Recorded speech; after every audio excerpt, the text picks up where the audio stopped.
Present. Great. Yay.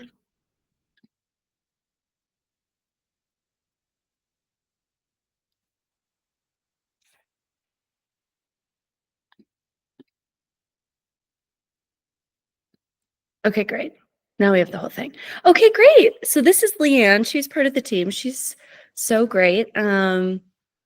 This Welcome to the November Elevate team call. We're going to talk about post-race reflection, no matter the outcome, which I think is super powerful and super needed because as we all know, training and racing isn't linear and you can have like just an amazing training cycle and have things not come together on race day. You can have the exact opposite happen where you have a very hit or miss training cycle and have like a really great race day. And you can also have kind of the mixed bag of things, and that's okay. It is part, unfortunately, of the process. I sent Meg this, I think it was a reel on Instagram today, and it was like perfect talking about, I think it's from Brad Loves Running.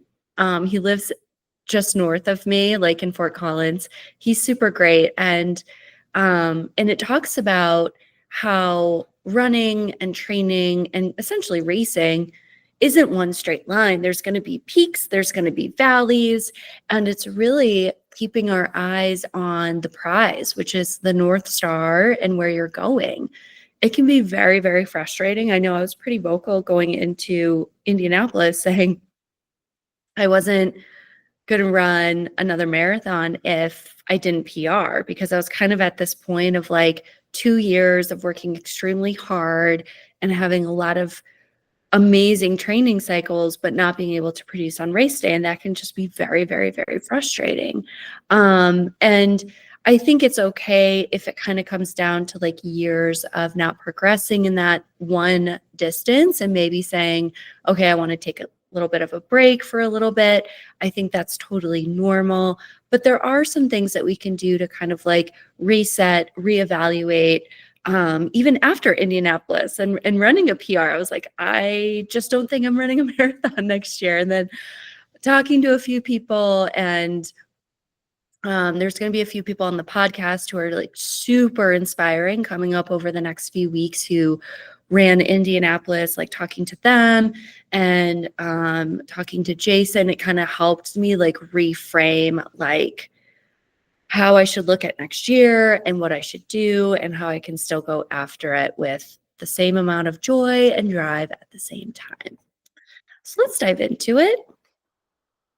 I don't run to add days to my life. I run to add life to my days. And I love, love, love, love this quote because I think it just speaks so much to what we all love. We all love running. And I never want training or racing to kind of take away from that love that we have for it.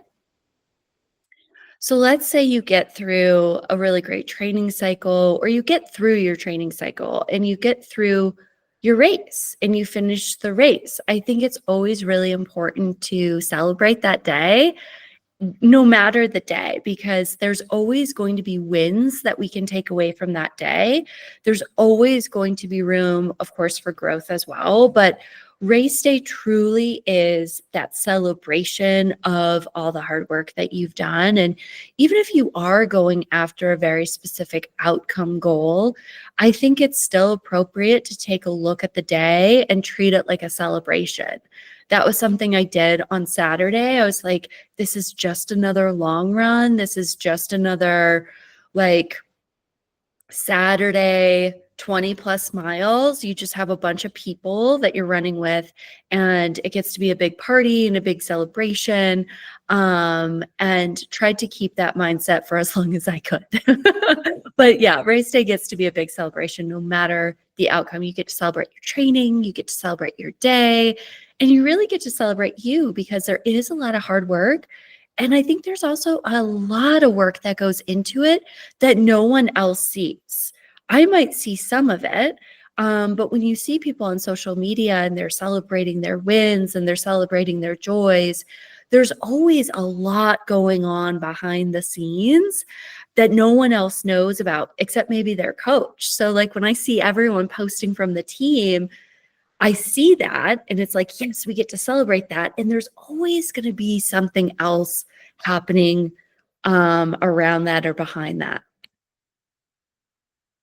So I think the first step in a post-race reflection is really taking notice of your emotions immediately after the race. So before I started recording this call, I said, I talked to my sister and I was like, I'm never doing a marathon again. I'm never running a marathon again. And she's like, oh, so you're never running a marathon again? Like, okay, because I say it to her every single time. This is the 7th time I've said it to her. And obviously I've run 7 and there will be an 8 next year. So it's really interesting how our emotions can shift and change. But I had a call with Dr. Laura Pence in the Coaches Collective.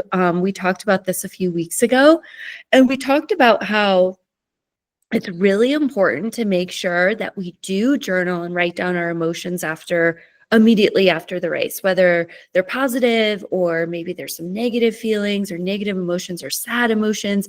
Just write them all down because we do kind of want to capture that to some extent. But then I think it's also really important to just take a few days and let things calm down. And maybe that's getting off of social media. Maybe that's saying thank you to everyone who says you crushed it when internally you might be saying, but I didn't, like that. We're our biggest critics and we're always going to have like something that we'll want to do better, but really just taking a few days for everything to settle down, remove yourself as much or as little from the community as you need to.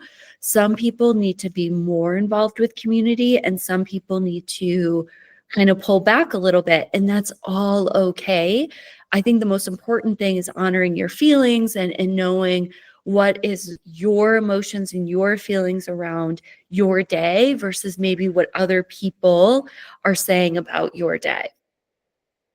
So once you have 2 journal entries where it's maybe that day of, and then it could be a few days after or a week after, take notice of maybe the difference between the two and how one is probably more emotional and the second one, which it doesn't have to necessarily be in this order, the second one could be more logical or realistic or more just logical, which is totally fine. And you can take parts of both entries to kind of create your post-race reflection. So I'm always a big believer in taking account of what worked and what didn't work. And that's going to be not just on race day. Um, Race day leaves clues for all of us, right? So race day leaves clues on things that go well and things that don't go well. Race week leaves clues as well.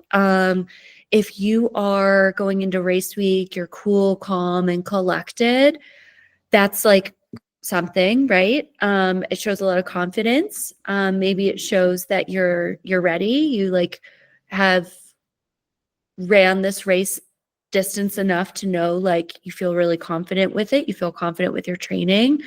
If you're feeling really nervous, that's also so normal. Nerves mean you care. It's actually a form of excitement. It just comes out in a different way. And notice if you're like bouncing around from nervous to energetic, that's also very normal. What we want on race morning is to feel more energy and more excitement than race day nerves, because if race day nerves are too high, unfortunately, it can absolutely derail the race. But just taking note of that.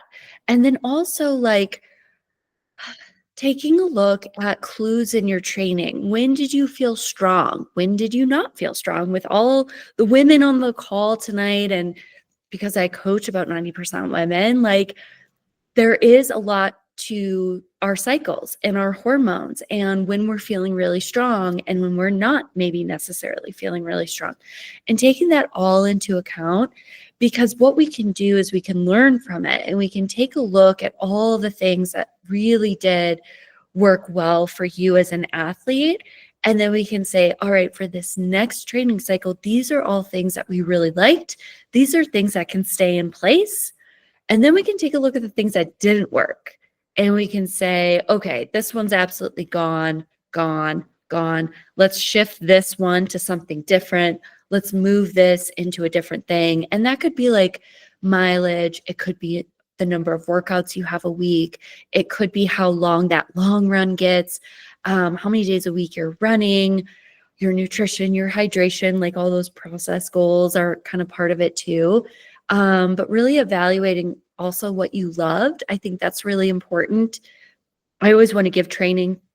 I always want to provide the training that you love, right? So if you're like, I really love these types of workouts, whatever, obviously they're going to be part of the plan. And then as soon as I know what you don't love, sorry, but that's also going to be part of the plan because it needs to be part of it for you to become a stronger runner. So I know I talked about maybe racing more speed in the spring, and that is not something I want to do, but it is something I have to do. And so I'm going to have to figure out how to manage that because I don't love shifting my weekends and going into a bunch of taper weeks and like going into a race at altitude because a lot of them will have to be at altitude and then not running as strong as I want and having everyone see that and there's just a lot there. Like I kind of have the same feelings and emotions that like you all have, right? Because we're all runners at the end of the day. But it is something that I need to do in order to get better at the marathon. So even though I don't want to do it, and maybe for you, it's like a hill workout or a tempo run or something like that. It's like when you get into it and it's something you really don't want to do, if you're able to kind of keep your eye on the prize and say, like for me, okay, I'm going into these races. I don't want to do this, but it is going to help me run a stronger Chicago or theoretically run a stronger Chicago. So I'm going to do it for that versus then like what this is right now for today. And that usually can like shift the mindset into something that's a little bit more positive. But I always love the what worked, what didn't work, and then either having a call or going through it over email and then devising and coming up with the next plan and using that to the best of our abilities to create a stronger you, because ultimately that's what we want. So for step 3, I think it's also really important to not only celebrate yourself and evaluate what worked and what didn't work, but also notice of like the things that you're proud of. Like when we go into races, how did your performance standards stack up on race day? I think that's outside of like the process goals leading up to the race, which sometimes we can't control. Like for Meg, we had shifted her process goals like all week long because we like couldn't control many of them, if it like any of them. I think I was like, can you meditate? Like, can we like bring the cortisol levels down? Like that was really like the only thing we had by the end of the week. And that can be really tough when you're looking back on a cycle and thinking there's just so much out of my control, right? Obviously, the outcome to a certain extent is also very much out of our control.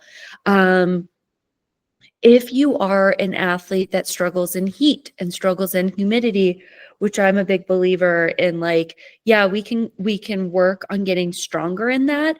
And like Matt Fox was talking about it, he ran sub 220 at Chicago and Indy, and he was just talking about like how much he sweats and like how that's just a thing. And it's like you can only work around it for so long. So like better weather gives you a better opportunity to run stronger, but the performance standards, how do we want to show up during our race, are really going to be that like A plus, I nailed it kind of win. So if you're someone who maybe had a bumpy training cycle or a bumpy outcome goal or your goal race, or you're after your race and you're thinking, "Ah, I feel like I should have done better," or you're feeling a little down or you're hard on yourself, the performance standards are kind of, in my eyes, the North Star in all of this.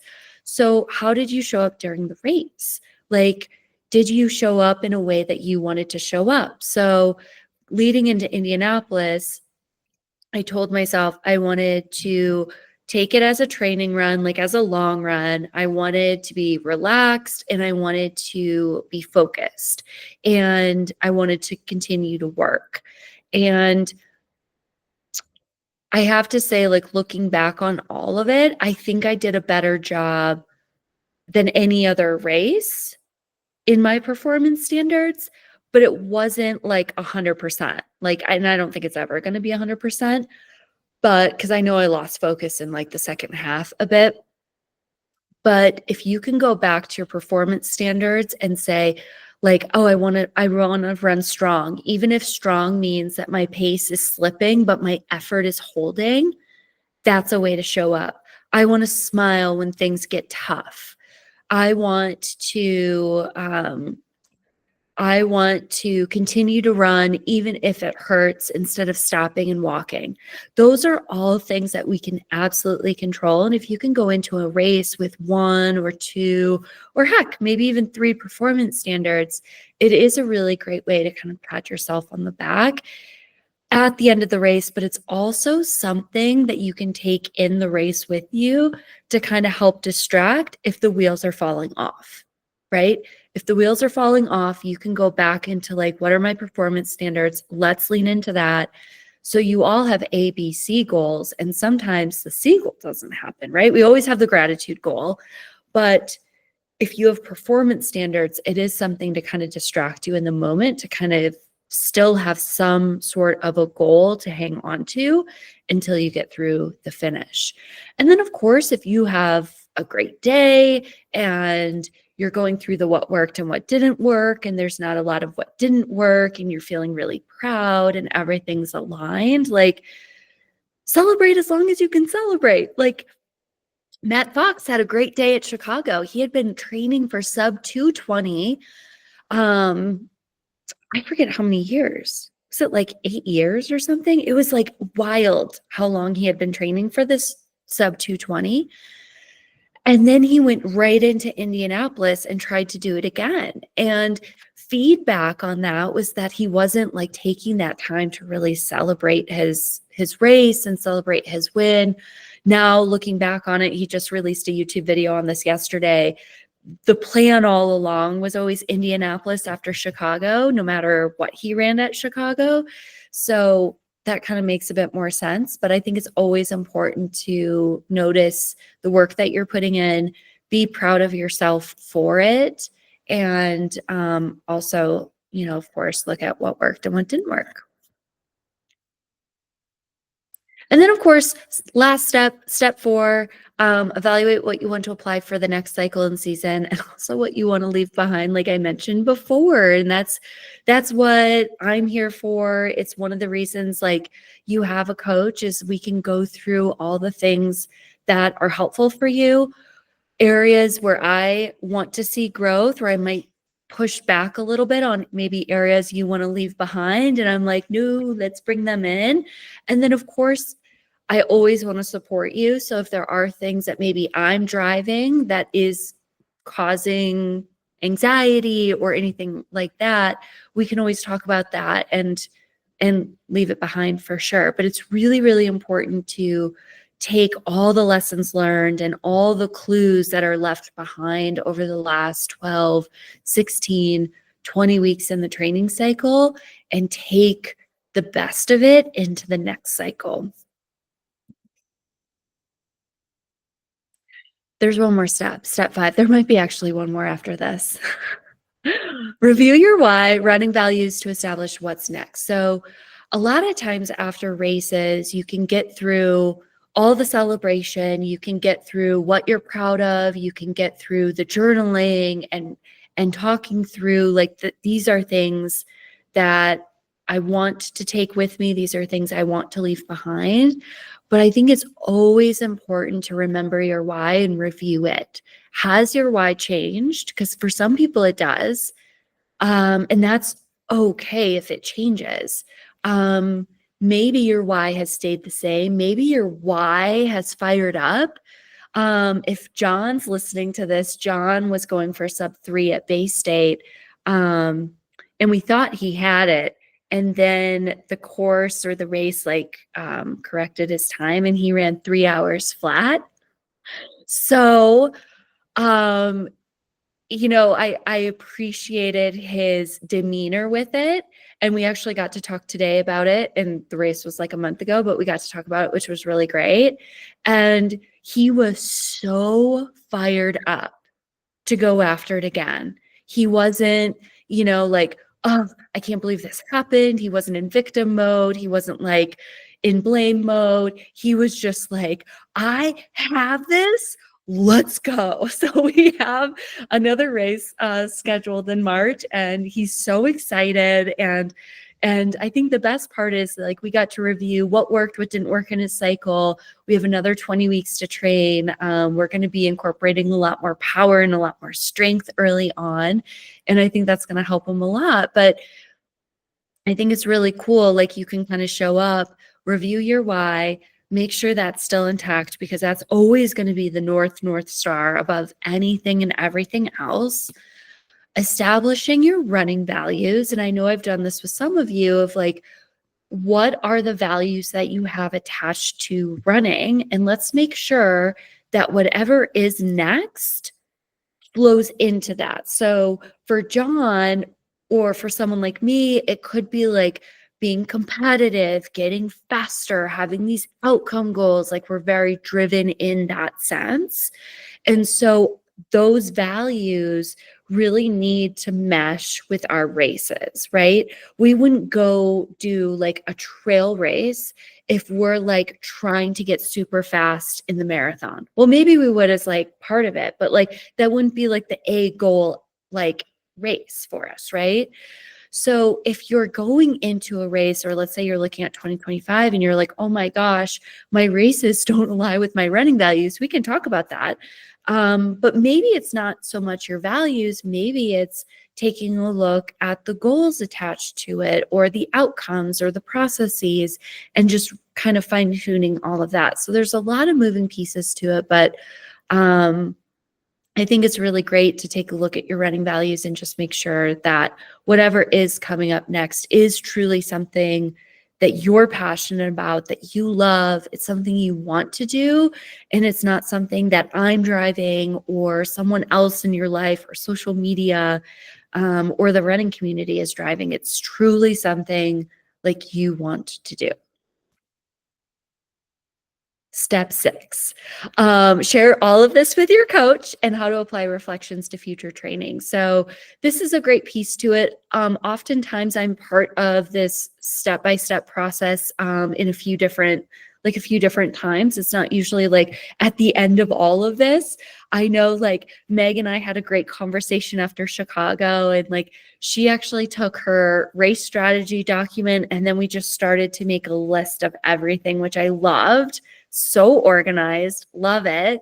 And now we have a call again next week to make sure like, okay, yes, we have these action items. Have they happened? Have they changed? What do we need to do moving forward with everything? And it's just like a nice, good second check-in because oftentimes in 30 minutes, we can't get through the post-race debrief, what's next, goals, values, like all the things. So it gets to be an ongoing conversation, but it is one that can be just really impactful as we work together to kind of craft like the best season or the best year moving forward.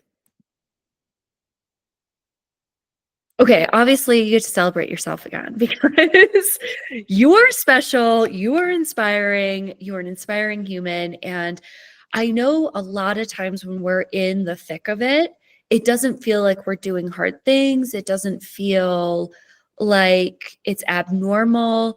We just feel maybe because we're surrounding ourselves with runners. I know like my Instagram threads feed are just, it's all running. It's all running. And I obviously work running all day. I get to talk about running all day and I am a runner, right? And so a lot of times it can feel like it's like so normal. but it's not. And everything we do is a hard thing. And we get to celebrate that because you are inspiring not just me, but you are inspiring other people, whether that's online or in your community, in your neighborhood, maybe at your kids' schools, where you work. And that's a really special thing that you get to do. That's all I have. Question and answer time. One quick thing. The podcast from last week was a replay with Dr. Laura Pence. She's a clinical psychologist, and she is who I spent a lot of my summer with twice a week for 8 weeks. And we went through a lot of coaching and how to coach the human and the mindset around different aspects that come up with running. And she was also on the podcast to kind of talk about that runner's mindset after a race. And we kind of just briefly touched on like a lot of different things that can come up with any and all of us. So if you haven't listened to that, or maybe you listened to it in April, it's a really good one to go back to. She is so knowledgeable. She's been in the industry for over 20 years. She's been on national TV. I think she's been on the Today Show. She speaks very well. She's like well-spoken. As I botched that sentence, she's well-spoken. And her energy is like 10 out of 10. I love her energy. It's so great. Yeah, Meg, I know Meg listened to it. So definitely check that out if you haven't. And we can open it up for Q&A on anything about training, race week, race day, post-race, anything. 2025 planning, random questions, anything you want. This is your time. Thank you. This was really helpful. I feel like I've been a wreck since the race. So this was helpful. I'm trying to think of questions that are relevant for the rest of the team and the crew. But one thing, and you sort of touched on this, but I'd just love to hear your perspective, especially coming off Indy. But when you have an outcome goal that all the data is pointing to should be within your wheelhouse, and then you have a race where there were outside factors and you don't hit your potential, but you still PR. So like there's that balance of there's something to be proud of, but there's a struggle of not feeling like you're close to your potential. I guess 2-part question. One, like what advice would you give to work through that when there is so much to be proud of, but there's disappointment together mentally? And then 2, like how do you take that and then think about adjusting or planning for goals in the near term versus long term? Yeah, that's a great question. If the data's there, like you have a half marathon tune-up that shows you are 100% able to you are 100% able to run your race and run like your marathon time. And you show up and run a strong race, but there's a PR, there's disappointment. I think it's taking a look at all the outside factors first, like whatever was going on that week, race week, and if weather, stomach, those things were kind of out of a line. Those are things you can't control, right? Those are things we can't control. We can only control what we can control. So if you can say at the end of the day, okay, so all the data was there showing I could race this time. I didn't. I still PR'd, but I came up short, which was me on Saturday. I mean, I was so happy. And then I was supposed to be running quite a bit faster, but whatever, it's fine. There's like that piece of like, but wait, I was supposed to do this, but I didn't. So now I'm like upset or disappointed. I think that's totally normal. I think it's okay to honor those feelings in a very brief moment, brief time, maybe journal what's coming up around not hitting that A goal, but hitting maybe like the B goal. And then this is where my woo-woo comes in a little bit. Maybe it's like you like rip the paper out of the notebook, you light a flame, and you set it on fire and let it free. And you're like, I know I still ran strong. I'm so proud of this race for all of these reasons. All of these reasons are things that were out of my control that impacted how I feel. What we know to be true about racing is that, unfortunately, there is luck that has to happen. Like I didn't have an A day at Indy. I wish I did. I wish I felt great. Like the Sunday before, I felt amazing. I'm like, I wish this was my race day, right? So there's a little bit of luck that comes into play on like how you feel on race day. But yeah, I mean, I think honoring the disappointment, leaning into what you created and the outside factors that impacted it, which, you can't do anything about. And then I think it's really healthy to say, I want to go after it again. I want to shoot my shot again and see what happens. Especially if all the data is there to support that race and that time. Some of it could be like mindset training too, where we're training the mindset to make sure that we can like push or find that threshold kind of at the end of like if it's a marathon or something like that. So we're not like jogging or kind of like giving up or anything like that. Yeah, so I think like for moving forward in a training cycle, like let's say we're talking about you, Meg, I wouldn't say like, oh, because you ran because you ran X, now like we could just like move the time goal up, 5-10 minutes. No, like we can have a conversation around it and see what you're comfortable with, but we could also still go after that original goal. Like, so for CIM, my goal was 303 to like 306. And like 305, 306 was kind of more realistic than 302. So that was last year. And then this year, sub 3 was on the table and I didn't talk about it, but because I just didn't want like the attention or the hype around it. But like if I felt good at the 10K, I was supposed to like start to work down. So sub 3, 302, 305. And here I am sitting at 315 for 2 years. But my goal keeps changing because my fitness is changing. And that is part of it too. Is just trusting yourself, trusting the training, and giving it another shot. I think my one comment would be what I find that has helped me with like disappointment with racing when I'm Yeah. like, the potential is there, but I can't perform, is reminding myself that I performed in training and like that still counts, you know? Yeah. And so like you're proving yourself right whenever you can do that. And like a race is a race. It's just, It's one day. yeah. And everything has to come together on that one day. And it's tough to do. Mhm.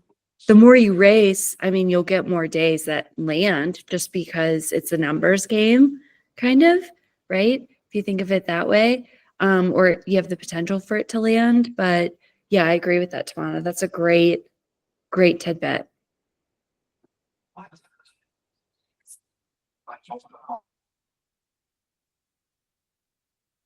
I'll share one more comment that I learned today. You're so great. Go for it. So I've been dealing with like a lot of anxiety about the state of the world. And it's been really hard. And so I talked with my sports psychologist this morning about it. And she reminded me of something that I think is useful in all contexts, which is remembering that we're not helpless, we have agency. And I think when it comes to running, sometimes it can feel like when training isn't what we thought it would be, or when a race day isn't what we thought it would be, we think like, man, I can't do this. Like, I can't perform. Like, I can't, like, how am I supposed to help the weather, or how am I supposed to help the fact that like travel was, a pain in the butt, or like how am I supposed to help there was a hurricane? Like there's nothing that I could have done about this, but we Mhm. still have agency, maybe not necessarily on like the performance piece. Like we can only do what we can do with what we have, but we do have agency about, our outcome or our outlook. And Mhm. if we need a reminder, I think Sarah, you alluded to this earlier, like we all do so many things where we're helping others or helping ourselves or proving that we're like giving, or proving that like we're advocating for someone, or basically proving we have agency every day. And so when she mentioned that to me and kind of made me list out like the things that I could do, and was like, if things change in 6 months, and like you feel helpless, or something changes about how you can help your patients, like what would you do? And my response was like, I would tell everybody to F off, and I'd find a way to like help my patient. So you use that outlook of like, you still have the power to do what you want to do and what you can do, even if it doesn't come out to like 100% Mhm. of what you expect. Like there's still power. There's still like a lot of power in that. So Yeah, that's great. Great. That's more than a tidbit, Tamana. That's a great, just great hearts all around. Hearts all around. I love I'm it. trying to practice your like Swifty hearts, guys. This is what Like I'm a going to do in Swifty Houston circle. when I see you. Oh yeah, Um, it's so hard. Okay, there we go. um, yeah, and I think it's important to know that like sometimes even if the race doesn't land the way that we want to, we are still moving forward. We might not just see it, or our expectations just might be greater or different than what is reality. I know I have like kind of a hard time balancing that sometimes with my own racing and what I want to do, but where I'm really at. And, for the last 2 years, I knew like, even though my time didn't support that I was getting faster, I knew I was getting faster just from my training and feeling stronger and being able to do more and celebrating those training PRs, which I think we can all do more of. Like when we hit this like new time or new interval length at a time, I think it's really important to celebrate that together and to celebrate it as an elevated moment or a training PR. We could just call it a training PR because it is. Or maybe it's a monthly mileage goal. I mean, all these metrics, we don't want to get too caught up in all the data and the metrics, but they do allude to the fact that you are getting stronger as a runner. And ultimately, that's what we're looking for, right? To feel strong, to feel capable, to go after what we want to go after and do hard things. And of course, it's not going to be linear. And something I was talking to someone about, this was a few weeks ago. It was about how, what if the weather isn't good? What if my stomach's not feeling great? What if I have nerves at the start of the race? That's all very, very normal. But like Tamana said, if you can shift your mindset and say, so even though the weather is not perfect, I'm still going to give it my best. Even though my stomach feels a bit off, I'm going to do the best that I can do today. And when you kind of reframe it in that way of like, I'm going to do the best that I can do today, it's a no lose. It's no lose. You cannot lose in that situation. You can't be, I don't think anyone would be disappointed looking back to say, oh, I'm so bummed about that, because you did everything that you could do on that day. And fitness stacks, training cycles stack. And like, at some point you'll get your day. And it could be like a B day, it could be that unicorn day, it could be like a very gritty day, but you'll get your day and it's going to make it worth it, hands down. It's almost like I think for me now, my A goal, Like the A goal in my mind is always just do your best. Exactly for that reason. Like it's a win-win. Yeah. It is a Like, it's, win-win. you've already won. Yeah. Yeah. You're winning by showing up. You're winning by doing all the training and getting all the hard work in and all the recovery and all of the extra stuff that we get to do as runners. And you're winning by traveling to the race or getting up early and getting to the start line and doing that ridiculous warm up I have you all do. Like you're winning in all those ways. And it's just so powerful. And the race gets to be just, another way to kind of shift into a win of some kind, because there's always wins to take away. Well, this was an awesome conversation. I'm glad I asked the question. I'm gonna Well, this was your topic. This was your topic suggestion too. So yay for you. This group would have a lot to talk about this month. I know. There was a lot of racing. There's a lot of racing. There's still more racing. Tara's racing CIM. I think there's 5 people from the I team. really needed to hear that, like showing up is a win, because this week especially, I'm like, I can't do it. What am I doing? Why have I decided? But you're Oh yeah, doing so it. you're in peak. So of course you're Yeah, crushing of course, right. everything. I know. I'm like, what is wrong Everything. with me? Uh-huh. You know, That's like not normal. That means it's going exactly the way it's supposed to. This is what I'm telling myself. It's better to feel this way now than on race day. Feel stressed out now. Yeah. I mean, try and like stay as calm as possible. I was invited to an election party last week, and I was like, Ooh, no, I'd love to go with you, and no, like I'm gonna No. stay home. I'm gonna check in, but I'm not like. I ended up watching like Schitt's Creek and like just trying to keep that's a like dream. cortisol levels as low as possible. But I was obviously checking in, and I read the room pretty early on in the night, and yeah, it's like doing everything you can do to relax now to make sure like you feel good for race day.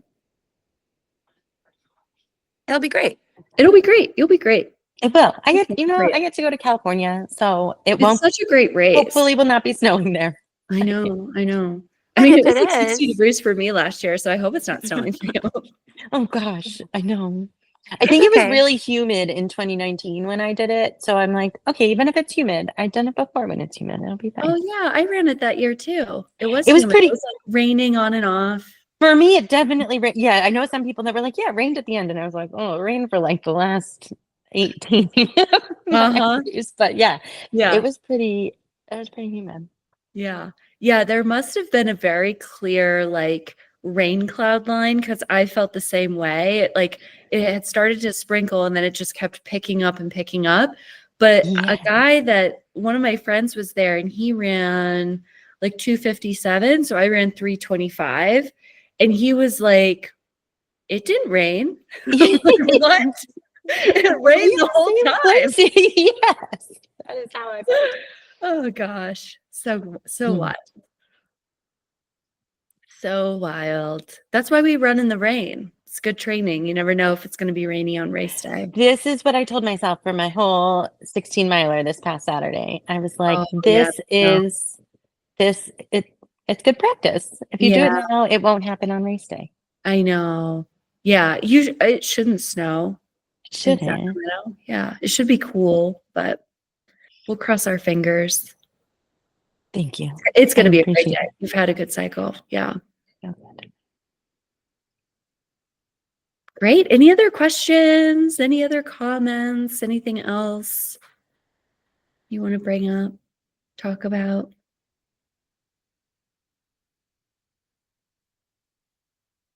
All right. Well, thanks everyone. Thank you Thank so you. much. Thank you. Everyone was so great. What a great coach and team we have. So thank you. I love this team so much. Oh, I have a question actually. Do you still have any singlets? Oh, that's a good question. I've decided that instead of focusing on my miles this week, I'm going to focus on what I want to wear on race day Race because day? it's more exciting. I love that. I think I have one and it's a large. I have Okay. did you order a long sleeve? I don't think so. I don't think so. No, I have hats. Are you a hat person? You know, I know. hate hats, but everyone like I feel like when it rains, they're really helpful. Like I was actually really upset in Boston that I didn't have one because of the sun and the dumping of water. So Yeah. it might be worth bringing. Yeah. Yeah. The hat's super cute. It's a really nice running hat. I really like it. I'll probably do another order of singlets like in the spring.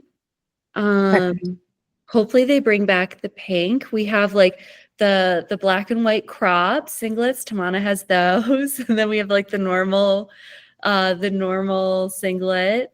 And yeah. 2 years ago, I think Nike had that like really fun poppy pink.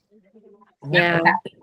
So that was part of it too. So some people have that poppy pink. We'll just have to do like a compression short with Elevate on the leg Yeah. Ooh. next. Oh, Oh, yes. yeah, Let's Megan, do more of right? that. Oh, yeah, I want that. Yes. The pink is fun. Yeah. It's The very pink is fun. fun. Yeah, black shorts with the pink writing. Yeah. Yeah. And with the white, yeah, and that's good with that tank. That's That'd be great. cute. Yeah. Compression. You want like the compression shorts? Yeah, We with could the do pocket. that. Yeah. Yeah. I've been kind of bouncing around brands. We could do Nike. We could do, I know the long sleeves are Rabbit, which are incredible. The Lulu hat with the ponytail hole and the Oh. Lulu 5-inch compression Lulu shorts. stuff. Yeah, those are nice.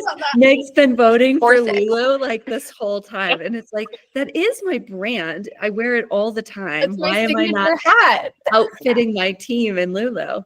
I love the ponytail hat. It just stays on, you know? Mhm. Yeah. I think, yeah. I think I just have the light pink in the ponytail hat, but the black hat I wore on race day was Lulu. They're just so great. Mhm. Yeah. They're very comfy. They are comfy. We could look into that. I'm advocating for that one. Maybe like a pink hat, or what color do we want? I mean, I mean, I'm obsessed with pink. I love pink. I think the pink I is feel your like it's brand. polarizing. Like a black hat with pink writing or whatever. Like the shorts, get the shorts. With that So I black. have looked at a black hat with pink writing through Boco.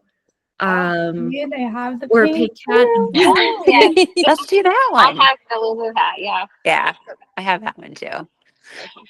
I just want to tell you guys that my husband is listening to our conversation about hot pink hats.